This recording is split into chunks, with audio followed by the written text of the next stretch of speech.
pessoal, bem-vindos ao Infinito Afeto. Hoje com um assunto que no dia a dia tem tirado o sono de muitas famílias. Crianças podem acompanhar os pais em programas noturnos? Poder pode, mas não devem. E por quê?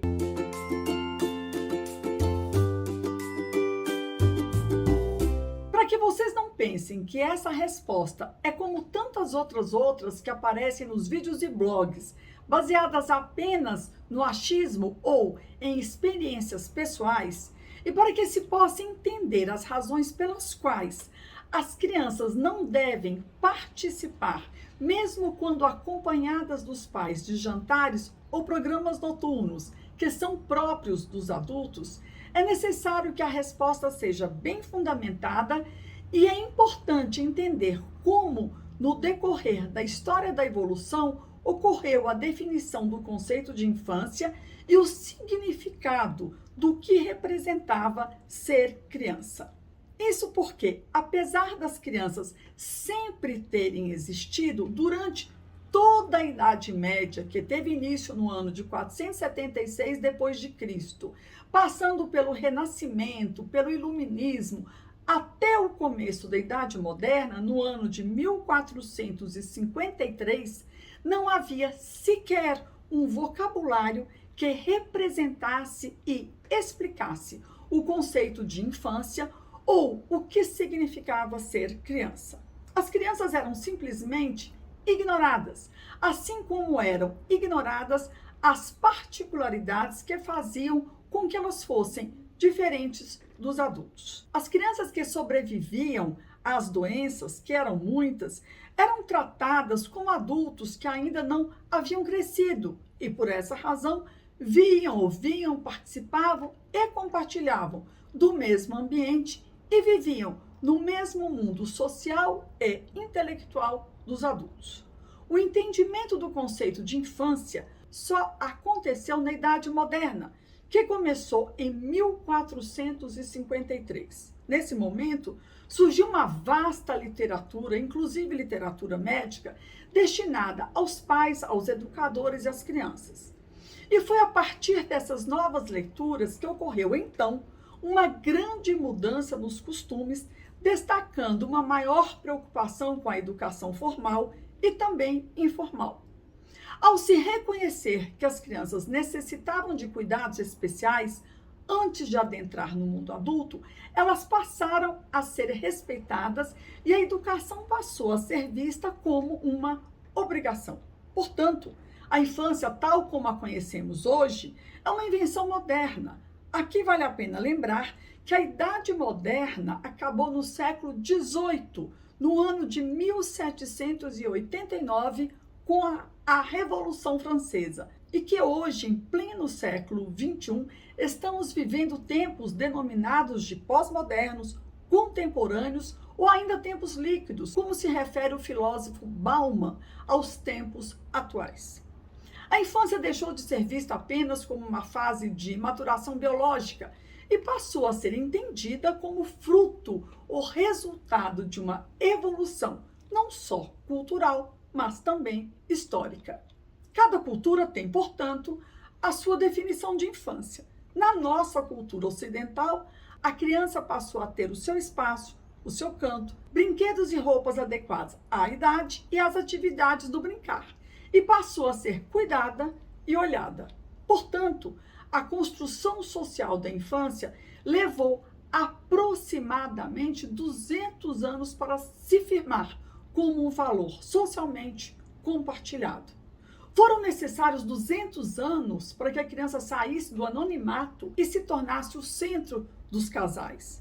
Entretanto, essa infância começou a desmoronar justamente quando surgiu a televisão, que chegou trazendo uma linguagem pictórica absolutamente compreensível a todos, sem fazer distinção de público e, diferente dos livros, não exigia nenhum aprendizado ou competência específica para que se pudesse assisti-la. Era preciso apenas um ouvinte que recebesse passivamente o conteúdo vindo da TV. A partir desse momento, A informação que era até então controlada pelo adulto passou a ficar fora de controle e também disponível para as crianças. Foi aí que a linha divisória entre a infância e a idade adulta borrou-se, acabando, dentre outras coisas, com a hierarquia da informação, permitindo que a criança passasse a entrar em contato com coisas que não eram da sua competência. Concomitante à chegada da TV, vieram novos comportamentos. Vimos o surgimento de novos modelos familiares, o declínio simbólico da função paterna e a ascensão da mulher ao mercado de trabalho. Além disso, a pós-modernidade trouxe o telefone celular e a internet, que, por sua vez, trouxeram a necessidade de marcar presença nas redes sociais e a necessidade de sair para ver e ser visto. Sem ter com quem deixar as crianças, uma vez que as redes de sustentação na contemporaneidade também se esgarçaram, passaram a levá-los consigo para participar de intermináveis jantares nos quais as crianças, sem ter o que fazer nem para onde correr, se mantêm capturadas pela tela do celular. Com isso, voltaram a ver e a conviver com o tempo e eventos nos quais os adultos são os protagonistas. Assuntos delicados que antes eram interditados às crianças passaram a fazer parte do seu mundo. Não há mais o espanto da descoberta ou perguntas a serem feitas. A criança não precisa de esforços para obter respostas e, com as informações acessíveis e fora de controle dos pais, a adultificação das crianças tomou um impulso acelerado. Esse novo ambiente fornece a todos as mesmas informações e, sem segredos, escancara tudo e coloca o que antes era do domínio privado no público, eliminando a exclusividade de um conhecimento que antes era reservado aos adultos. E se não há segredos, não pode haver infância.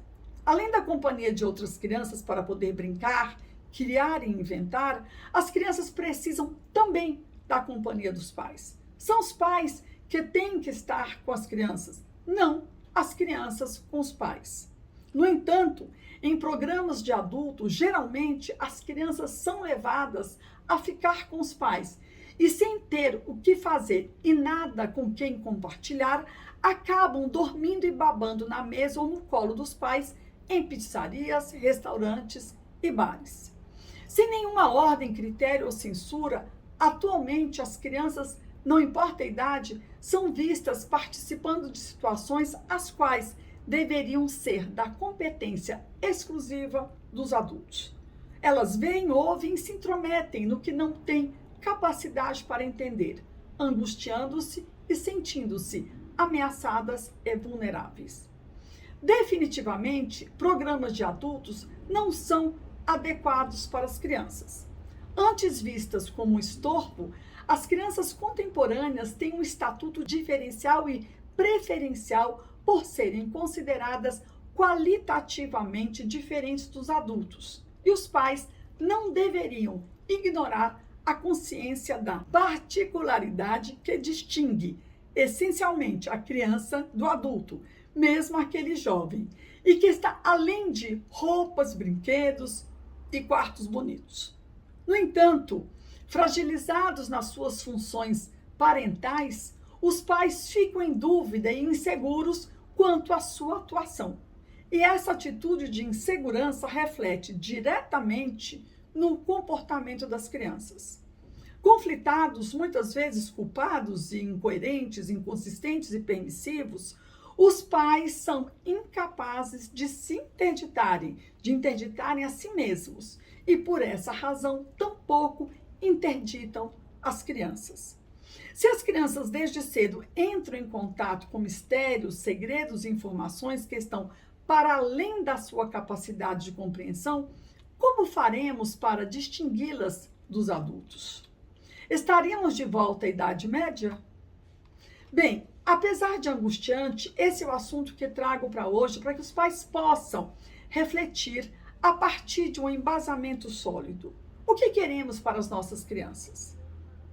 Se gostaram do tema, assinem o canal, ativem o sininho, curtam e compartilhem, para que um número maior de pais tenham acesso a informações de qualidade totalmente gratuitas.